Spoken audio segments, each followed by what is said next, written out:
여러분 안녕하십니까? 오늘이 화요일 날입니다. 2025년 8월 5일 오전 10시 34분을 가리키고 있습니다. 어떻게 화요일 날인데도 유튜브 녹화를 하느냐 이렇게 궁금해 하실 분들이 있을 것입니다. 전번 시간에도 내가 얘기했듯이 요즘에 내가 여름 휴가 중이에요. 그래서 내가 여행을 떠날까 이렇게 생각을 했었는데 굉장히 날이 덥잖아요. 그래서 여행 떠나는 것도 괴롭고 돌아다니기가 괴로운 거예요. 그래서 이제 집에서 에어컨 바람이나 쐬고 있으면서 이제 유튜브 녹화를 하게 되는 겁니다. 그래서 이번 시간은 여기부터 할 차례죠. 그래서 이제 무함마드 알리는 권투계에서 은퇴한 다음에 사회적으로도 굉장히 좋은 일을 많이 했다 이런 얘기를 한 적이 있습니다. 그래서 여기 보면은 자살하려는 사람을 설득해서 구해낸 적이 있다. 자살을 시도하려는 남자는 알리와 같은 흑인 남성이며 당시 나이는 21살이었다. 1981년 1월 19일 이 청년은 투신 자살을 하려고 LA의 한 건물 구축 난간에 올라가 있었고 현장에는 경찰이 출동한 상태였으며 시민들도 몰려든 상태였다. 그런데 마침 그곳 근처를 알리가 지나가고 있었다. 이런 자살 시도 소동이 벌어진 것을 목격한 알리는 사태를 파악하자마자 그 청년이 있는 건물 9층으로 뛰어 올라갔다. 그 청년은 건물의 실내가 아닌 건물 바깥쪽에 위치한 계단의 난간에 있었고 알리는 우선 계단 쪽으로 직접 들어가진 않고 건물 실내의 창문으로 몸을 내밀어 그 청년을 바라보며 설득을 하기 시작했다. 이 과정에서 청년이 세상 사람들 그 누구도 내가 죽는다 한들 관심조차 없을 텐데 왜 당신은 나한테 관심을 주는 거죠? 라고 묻자 알리는 당신은 저희 형제니까요. 전 당신을 사랑합니다. 전 그저 당신을 도와주고 싶어요. 라고 대답했다. 이후 알리는 청년이 걸터 앉아있는 난간으로 직접 다가가서 그 청년을 따뜻하게 안아주며 등을 두드러졌고 청년은 스스로 난간에서 내려와 알리와 함께 건물 바깥까지 내려왔다. 건물 1층에서 알리와 청년이 함께 나오자 현장에서 이 광경을 목격한 시민들은 알리를 연호했다.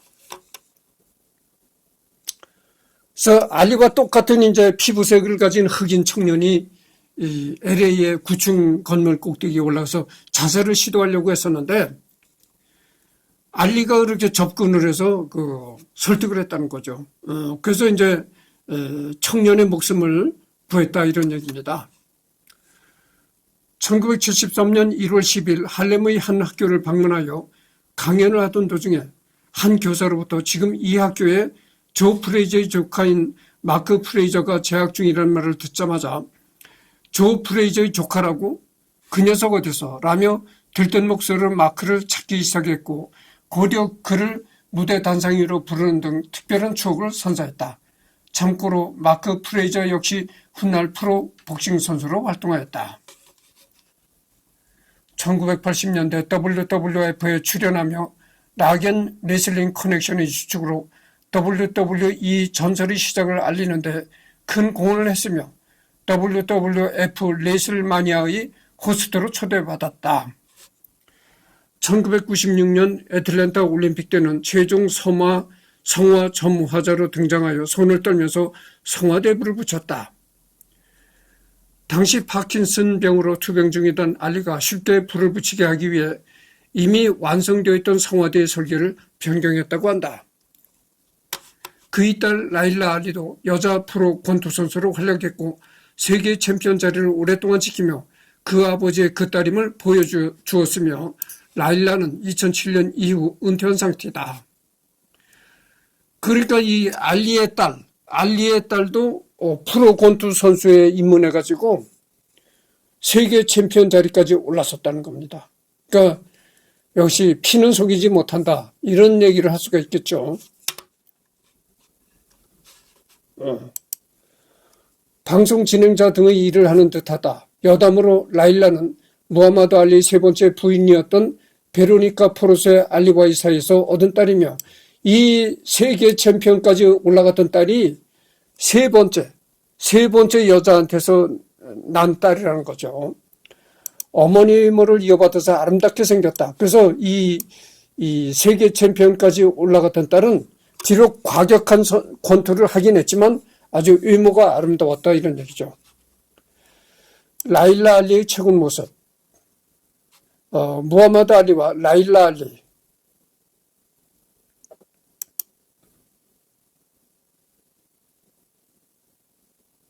예, 여기는 안 나오네요. 무하마드 알리와 베로니카 또한 아디다스 광고에 아버지와 함께 출연해서 카리스마를 뽐내기도 했다. 2012년 런던 올림픽 개막식 때는 딸과 함께 휠체어를 타고 등장.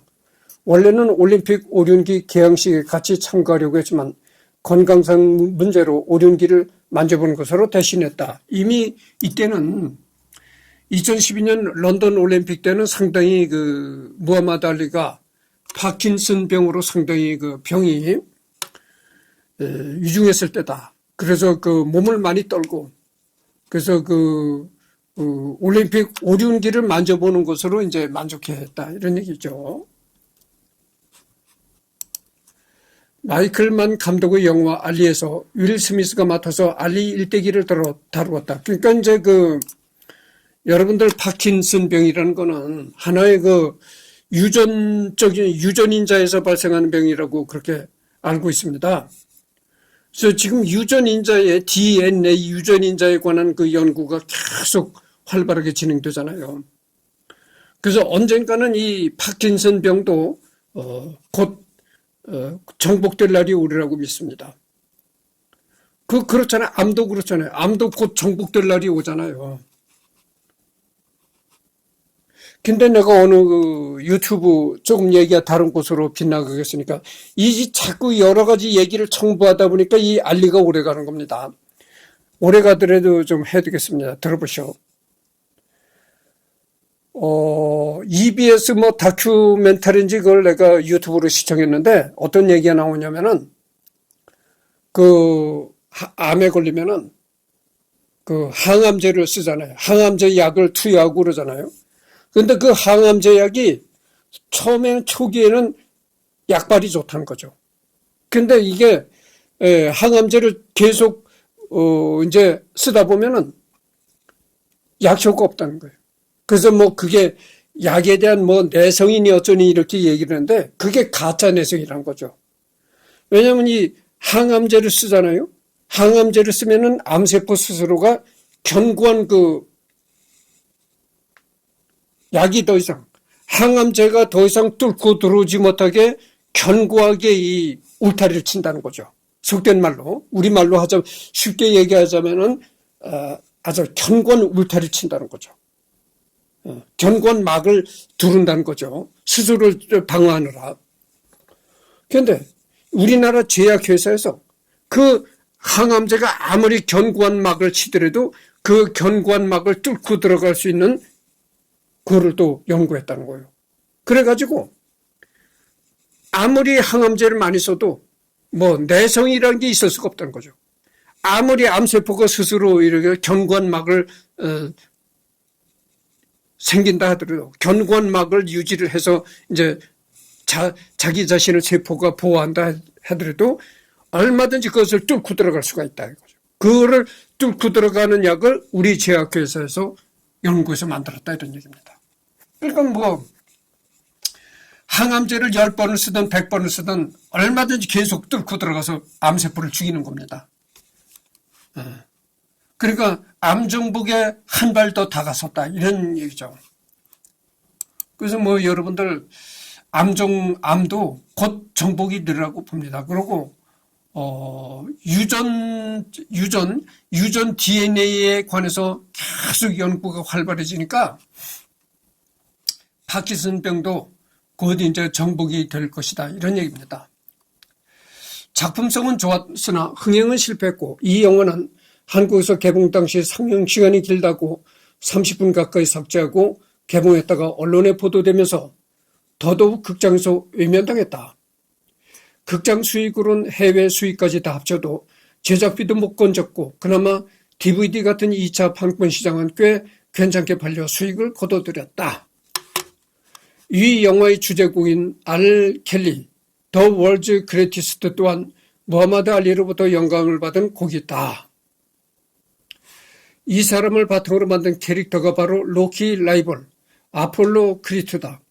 당시 영화를 찍을 때 스타 중의 스타였던 알리의 심기를 건드리지 않을까 많은 사람들이 걱정했는데 실제 그는 로키를 보고 침이 마르도록 칭찬했으며 심지어 스텔론에게 헌정하는 시를 써서 바치기도 했다.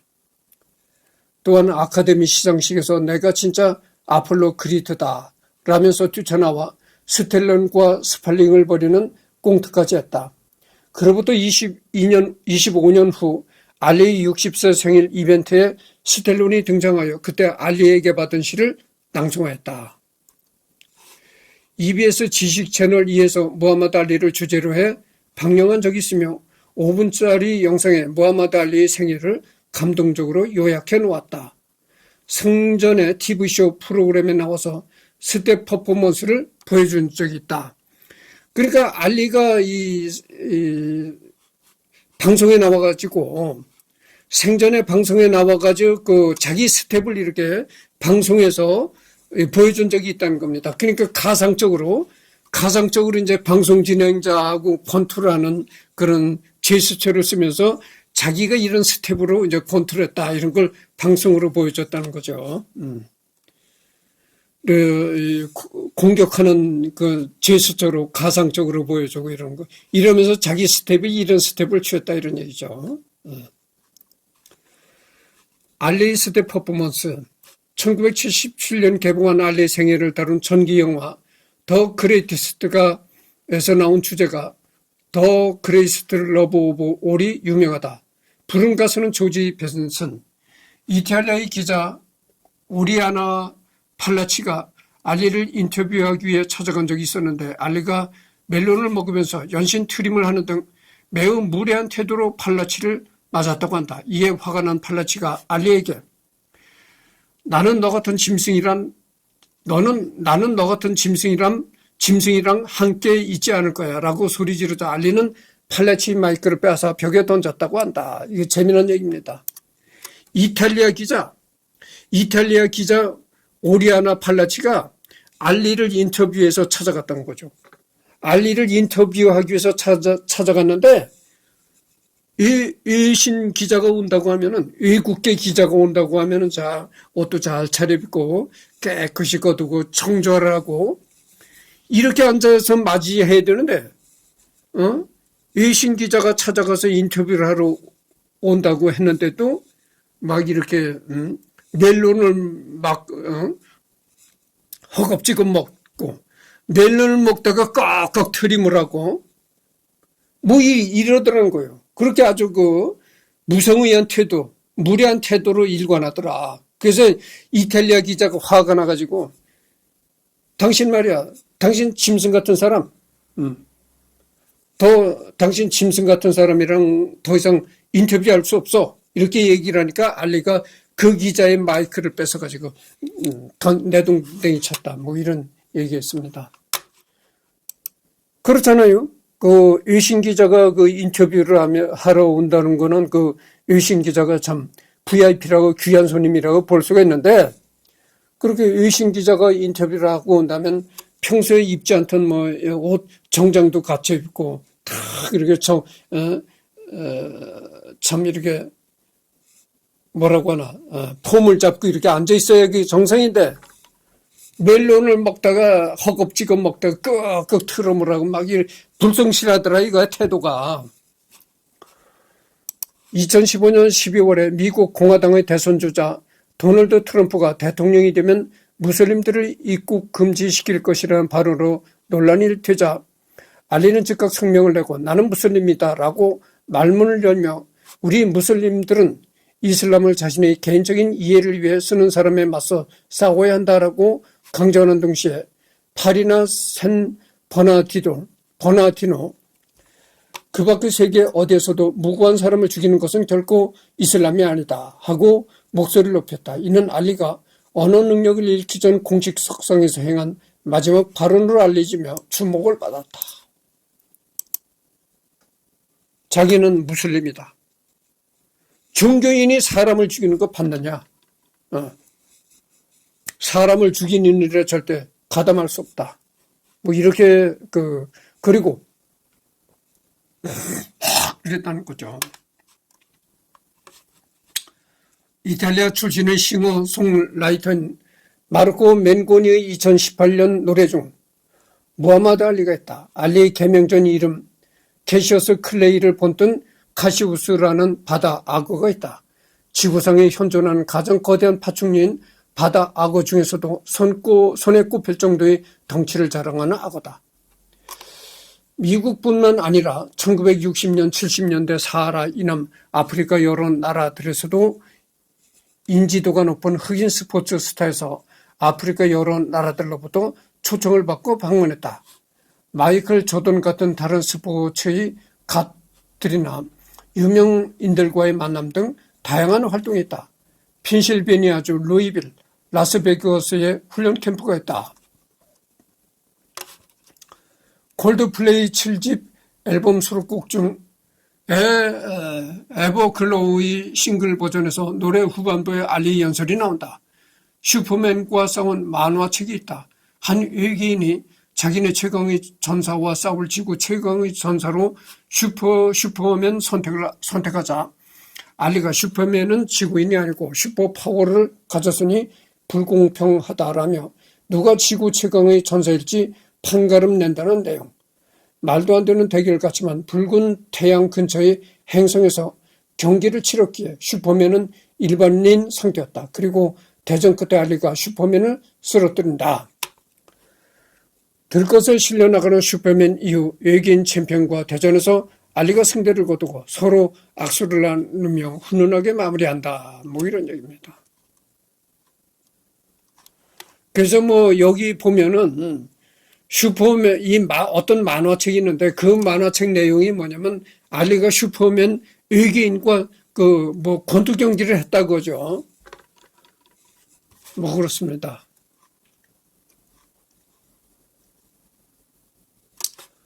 알리 셰플 로가드 해피 비슷하게 상대방을 농락하면서 상대의 시선과 타이밍을 빼앗는 기술. 지금도 그렇지만 당시에도 쇼맨십 기술이라는 얘기를 많이 들었지만 알리는 이 기술이 단순히 광대 노름이 아닌 실용성을 가진 기술이라고 설명했고 또 실제 시합에서 여러 번 사용하기도 했다. 1978년 영화 천국의 사도 제작 당시 주연으로 맡기를 제안받았지만 선수생활 집중 이유로 거절했다. 마이클 B. 조던이 알리 일대기를 TV 시리즈로 제작했다고 한다. 그러니까 이게 말이죠. 여러분들 이렇게 대한민국 챔피언도 아니고 한 번 이렇게 세계 챔피언 자리에 올라가게 되면은 권투를 해서 거기서도 이제 링 위에 올라가서 자기 도전자하고 이제 싸움을 벌여서도 이제 수입이 생기겠지만 그거봐도 권투를 하지 않고도 수입이 생긴다 이거예요. 일단 챔피언 타이틀을 따가지고 유명인사가 되면은 사회적으로 유명한 사람이 되다 보면은 이 또 CF가 들어오는 겁니다. 방송 CF도 들어오고 여러분들 사회적으로 이름이 나가지고 광고 같은 거 한 번 나가면 뭐 한두 푼 받습니까? 더군다나 알리같이 세계적인 챔피언이 한 번 광고에 출연한다 하면 그 광고비가 적어도 아무리 적어도 10억 대요.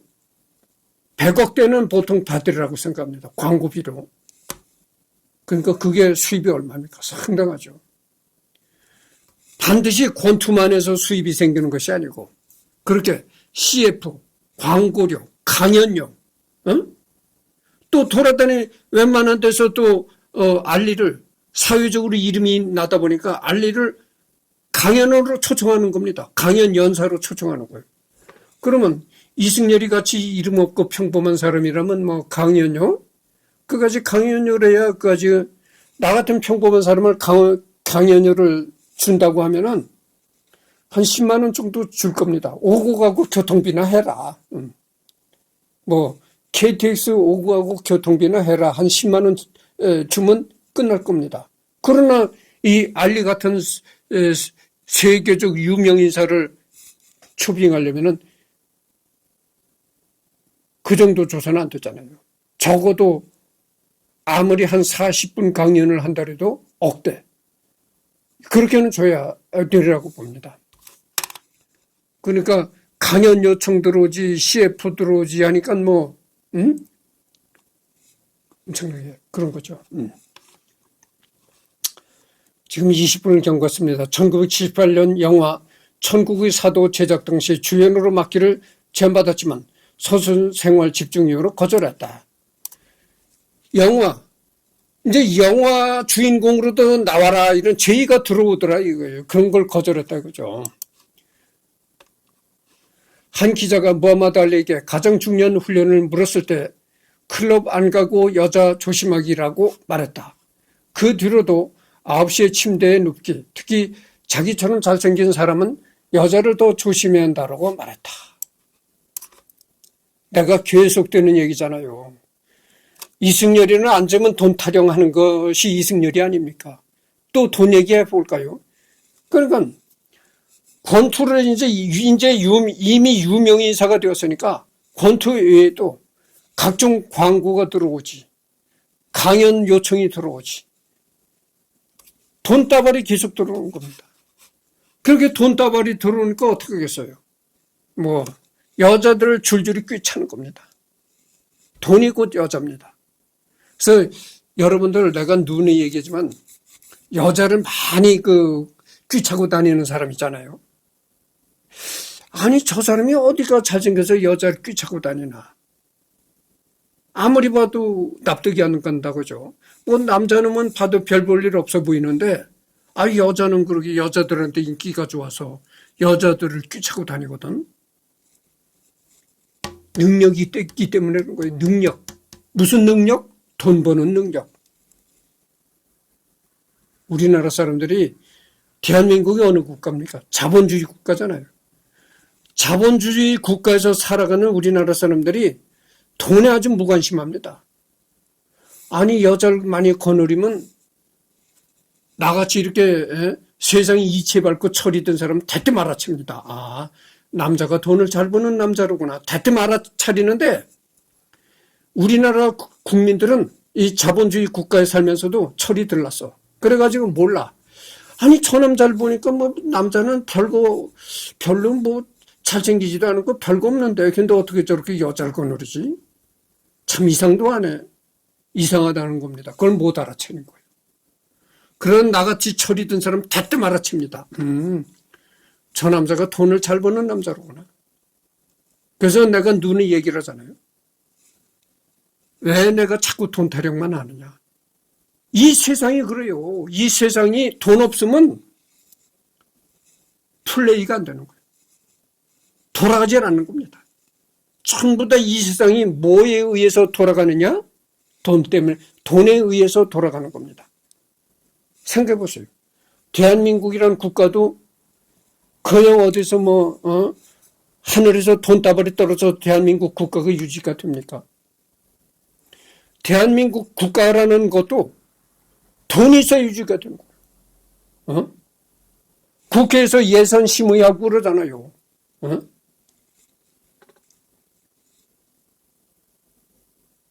세상 일이 전부 다 돈에 의해서 좌지우지가 되는 겁니다. 그래서 내가 하는 얘기가 여러분들 더 이상 자꾸 이렇게 시간이 지체가 되니까 이제 그만하고, 배우 리암 니슨이 무하마드 알리 엄청난 팬이라고 한다.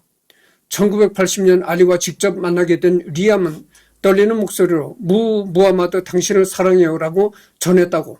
덤으로 알리가 당시 자신이 여자친구에게 추근덕거리자 와우 무하마드 알리가 내 여친한테 플러팅을 했잖아 라 했다. 이 무하마드 알리가 여자들한테 인기가 좋을 수밖에 없는 게, 내가 또 이제 이게 자꾸 그래서 무하마드 알리가 오래 가는 거예요. 내 얘기 좀 들어보셔. 우리 아버지가 지금 돌아가셨는지 10년도 넘었을 겁니다. 근데 내가 자세한 기억을 못 하고 있는데 오래전에 벌써 돌아가셨어요. 지금 사셨으면은 100살이 넘었을 거라고는. 우리 아버지가 25년생입니다. 1925년생이에요. 그러니까 여러분들 계산해. 올해가 25년도잖아요. 그러니까 1925년생이니까 어떻게 됩니까? 2025년도잖아요, 올해가. 그러니까 1925년에 우리 아버지가 태어나셨으니까 올해 꼭 100살이 되는 해입니다. 근데 우리 아버지가 한 10년 전에 돌아가셨는데 우리 아버지가 나를 장가 들으려고 많이 노력을 했어요. 그래가지고 야, 너 손 봐라. 나는 그때나 지금이나 뭐 별로 이 경제적으로 돈을 잘 못 버는 사람이라 썩 내가 장가 가고 싶은 마음이 없었어요. 왜냐면 장가 가면 계속 듣는 얘기입니다만은 내 수입 가지고 도저히 뭐 가정생활을 원활하게 할 수 있는 그런 여건이 아니라서 계속 이리 피탈 저리 피탈 했던 겁니다. 그러니까 우리 아버지가 더욱 애가 타는 거예요. 아니, 저놈을 장가를 보내야 되겠는데 저놈이 사는 집에 가서 얘기를 해보면 저놈은 싹 장가 갈 마음이 없는 것처럼 얘기를 하고 이리 피탈 저리 피탈 하는 거야. 그러니까 계속 아버지가 나한테 압력을 집어넣는 거예요. 이 새끼야, 참. 맨날 지금 나한테 하도 화가 나게, 이 새끼야. 너 부모 속을 그렇게 썩힐래, 이 새끼야. 너 장가가. 그런 거야. 그러니까 가만히 생각해 보니까 참 이 세상에 태어나가지고 부모 속을 썩이는 것도 이게 마지막이다. 이렇게 생각이 들어. 효도는 못할 망정. 내가 이렇게까지 부모 속을 썩혀야 되겠는가. 이런 생각이 들어가더라고. 어느 날 불도 그런 생각이 들어가. 그래서 내가 속으로 작정했어요. 야, 굶어 죽던 뒤 죽던 가는 수밖에 없다. 굶어 죽던 뒤 죽던 가는 수밖에 없다. 장가를 굶어 죽어도 장가를 가서 굶어 죽는 수밖에 없다. 이런 생각이 드는 거야. 아니, 그래가지고 손을 봤다니까. 손을 봤는데 딱지를 맞았어. 그 딱지 맞은 원인이 뭐냐. 그걸 내가 알아보니까 이 남자를 이렇게 대봤더니 남자가 체구는 작은 데다가 얼굴이 아주 여자 같더라. 눈웃으면 살살 치고 아주 계집애 같더라 이 말이야. 그래서 싫다네. 그 여자 집안에서는 체격이 크고 좀 우락부락하고 이렇게 아주 요즘 말로 하면 상남자 스타일의 사위를 원한다는 거야. 근데 보니까 상남자 스타일이 아니라는 거지. 아주 계집애 같더라는 거예요, 이 남자가. 그래서 싫다는 거야. 자기네 사위감이 아니라는 거지. 그래서 내가 딱지를 맞은 적이 있거든. 내가 무하마드 알리를 얘기하다가 이제 이 얘기까지 나오잖아요. 왜냐? 무하마드 알리는 진짜 여자들한테 인기가 좋을 수밖에 없는 게, 자, 첫째 돈 잘 벌지. 능력이 있다 이거야. 돈 잘 벌지. 무하마드 알리 키가 얼마입니까? 191이잖아요. 191이면은 여러분들 서양 사람들에서도 작은 키가 아닙니다. 191이고 얼굴이 까마잡잡한 뭐 완전 흑인, 아주 완전 흑인은 아니지만 얼굴이 까마잡잡한 흑인이고 우락부락하게 생겼다 이거. 남자답죠. 아주 상남자죠. 키가 190이라다가 체중은 100kg 너가 넘지. 그냥 얼굴은 우락부락하지. 거기다가 아주 과격한 권투 챔피언에서 엄청난 돈을 끌어모았지. 딱이죠. 그러니까 여자들이 좋아할 수밖에 없다고 하죠. 그러니까 여자들은 말이죠. 내가 뭘 하다 이렇게 시간을 끄느냐면 여자들은 알리 같은 사람을 좋아하는 겁니다. 남편을 어디서 남편이라 하고 이렇게 팔짱을 끼고 다녀도 남편이 이 든든하고 듬직한 그런 믿음이 갈 수 있는 사람을 좋아하는 거예요. 그런데 남편을 이렇게 딱 팔짱을 끼면은 요놈이 기집애같이 아주 여리여리한 게 기집애같이 눈웃음 치지. 거기다 돈은 뭐 땡전 별로 돈도 잘 못 벌지. 아이고 저게 무슨 이렇게 되는 겁니다. 그렇다 해서 내 말을 듣고 나같이 체격이 작고 이쁘장한 남자가 다 슬퍼하지 말라 이렇게 말씀드리고 싶어요. 그냥 내 개인적인 얘기를 한 겁니다. 그래서 이 알리가 오래 가는 거예요. 이제 2024년 3월 11일 2024년 WWE 명예의 전당의 네 번째 헌액자로 헌액이 되었다. 회사는 안토니오 이노키와의 최초의 이종 격투기 경기인 격투기 세계 제일 결정전을 치르고 1984년 레슬매니아 1에서 호스트로 초청받아 헐크 호건, 미스터 T, 로디 파이터, 폴 온돌프 경기의 특별 심판을 담당했던 공로로 언급하며 업계와 연관성을 설명했다. 내가 전번 시간에 잠깐 얘기했잖아요. 우리나라도 190이라는 사람이 있었는데 그게 누구냐면 레슬링 선수였던 이왕표가 이렇게 돌려차기로 장기가 이 돌려차기가 장기였었잖아요. 그 이왕표 선수가 이제 돌아가신 지 얼마 안 됐는데 그 이왕표 선수가 191이었습니다. 그러니까 이 무하마드 알리와 똑같은 키였죠. WWE CCO 트리플 H는 위대한 사람은 많아도 가장 위대한 사람은 알리 한 사람뿐이라면서 알리는 스포츠를 초월해 누구보다도 전 세계를 사로잡고 영향력을 행사한 글로벌 아이콘임을 헌액 사유로 들었다. 사모한 알리를 대신해 부인인 로니 알리가 대신 연설을 진행하였으며 명예의 전당 당일날 언더테이커가 깜짝 등장하여 직접 알리를 소개했다. 이타 가키 케이스케 격투 만화 바키 시리즈의 등장인물 마호메드 아라이의 모티브가 무하마드 알리다. 무하마드 알리처럼 전설적인 복서로 작가가 무하마드 알리를 좋아하는지 힘없는 목소리로 대변하여 국가에 맞섰다면서 세계관 최강자인 한마 유지로가 존경하다는 묘사가 나오거나 노쇠한 상태에서도 주인공이 아들을 죽이려 하자 펀치를 날렸는데 전설의 주먹을 맞게 돼 영광이라며 웃어넘긴다거나 아들의 코칭 스태프가 아라이를 알아보고 신을 영접한 것 마냥 좋아하는 묘사가 나오는 등 우대받는다. 둘러보기. 둘러보기 뭐 이렇게 나오는데 여기 보면 뭐 배우도 나오고 발명가 여러 사람들이 나옵니다.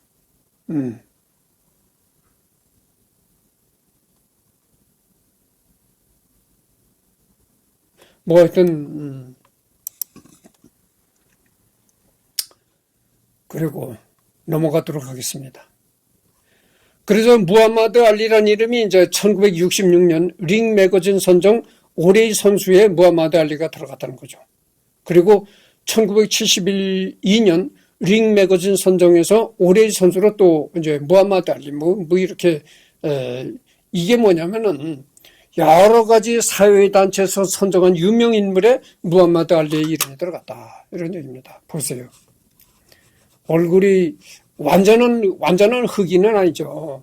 완전한 흑인은 상당히 까맣습니다. 근데 이 완전한 흑인은 아니고 그냥 까무잡잡한 정도니까 얼마나 여자들이 좋아하겠어요. 여자들은 이런 사람을 좋아합니다. 이렇게 게이지바이 갖고 이렇게 여리여리한 사람은 아까도 내가 얘기를 했잖아요. 게이지배 갖고 이렇게 여리여리한 남자는 별로 여자들이 좋아하라니요. 얼굴이 이렇게 까무잡잡하지 얼마나 좋습니까? 체격 좋지. 듬직하죠. 거기다가 또 돈까지 잘 벌어. 뭐 그러니까 뭐 얼마나 여자들이 좋아하겠어요.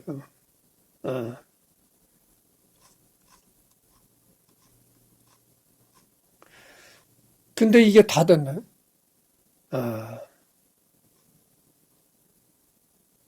여기 보면 이제 차남도 권투 선수 생활을 했다 이렇게 나오네요.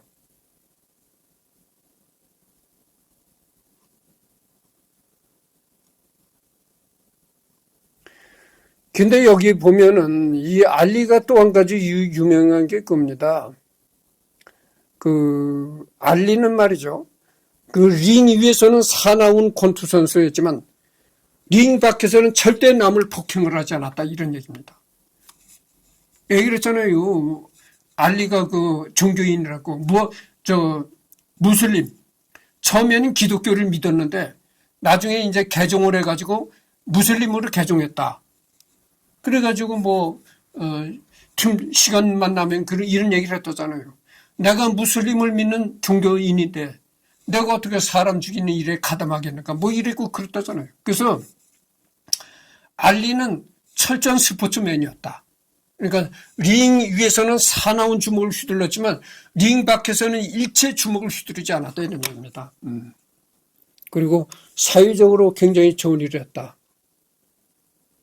그러니까 정말 스포츠 젠틀맨이죠. 스포츠 젠틀맨. 그래서 뭐 여러 가지 얘기, 이거는 이제 상대방을 쓰러뜨리고 아주 내가 이렇게 위대한 사람이다 이렇게 좀 큰 소리 치는 장면이죠. 뭐 이런 게 나왔고. 그래서 내가 그렇게 무하마드 알리를 얘기를 하면서 개인적인 얘기도 많이 하고 쓸데없는 얘기들을 많이 삽입해서 이제 무하마드 알리가 오래 갔는데 하여튼 끝났습니다. 무하마드 알리 자료를 리딩하는 건 끝났고요. 오후에 또 시간이 있으니까 지금 36분을 경과했거든요. 4분 전 40분인데 4분 없는 40분인데 뭐 끝날 시간도 거의 다 돼가죠. 그러니까 이걸 끝내고 다음에는 또 다른 인물을 선정해서 하도록 하겠습니다.